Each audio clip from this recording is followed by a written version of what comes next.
ছাত্র জনতার গণঅভ্যুত্থানে দেশ ছেড়ে পালাতে বাধ্য হন আওয়ামী লীগ সভাপতি শেখ হাসিনা। প্রধানমন্ত্রীর পদ থেকে পদত্যাগ করে দেশ ছেড়ে পালিয়ে যাওয়ার ফলে অস্তিত্বহীন হয়ে পড়েছে আওয়ামী লীগ। উপর থেকে নিচ পর্যন্ত সর্বস্তরের নেতাকর্মী চলে গেছেন আত্মগোপনে। আওয়ামী লীগের এমপি, মন্ত্রী এবং অনেক প্রভাবশালী নেতারা কে কোথায় কিভাবে আছে জানেন না কেউ। কারোর সঙ্গে কারো কোনো যোগাযোগ নেই। যে যার মতো রয়েছেন আত্মগোপনে। প্রায় সবারই মোবাইল ফোনও রয়েছে বন্ধ। আওয়ামী লীগের মাঠ পর্যায়ের কর্মীদেরও একই অবস্থা।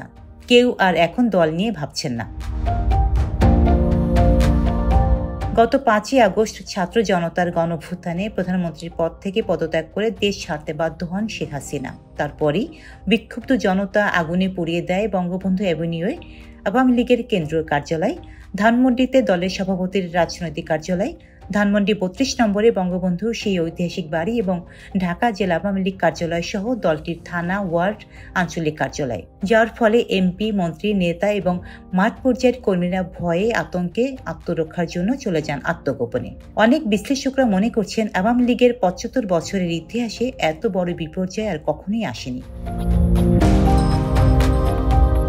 দলের যখন এই দুরবস্থা, তখন সামনে থেকে নেতাকর্মীদের সান্ত্বনা, আশ্বাস এবং দেশের মানুষের উদ্দেশ্যে কাউকে কোনো আহ্বান জানাতে দেখা যায়নি। তবে শেখ হাসিনা দেশ ছেড়ে যাওয়ার পরপরই বিদেশে অবস্থানরত তার ছেলে সজীব ওয়াজেদ জয় বিবিসি ওয়ার্ল্ড সার্ভিসের নিউজ আওয়ার অনুষ্ঠানকে দেওয়া এক সাক্ষাৎকারে জানান, শেখ হাসিনা আর রাজনীতিতে ফিরবেন না।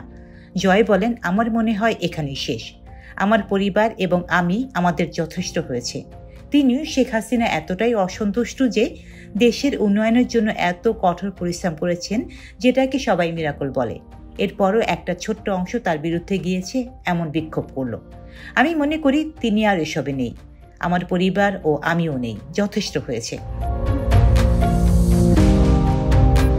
বিশ্লেষকরা মনে করেন জয়ের এমন বক্তব্য আরও বিধ্বস্ত করেছে আওয়ামী লীগ নেতাকর্মীদের। তাদের মনোবল অনেকটাই ভেঙে চুরমার হয়ে গেছে। যেই বঙ্গবন্ধু পরিবারকে কেন্দ্র করে আওয়ামী লীগ গঠিত, সেই বঙ্গবন্ধু পরিবার থেকে এমন কথা নেতাকর্মীদের মাঝে হতাশার সঞ্চার করবে, যার ফলে আওয়ামী লীগকে দীর্ঘ সময় অস্তিত্ব সর্বস্ব হয়ে থাকতে হবে।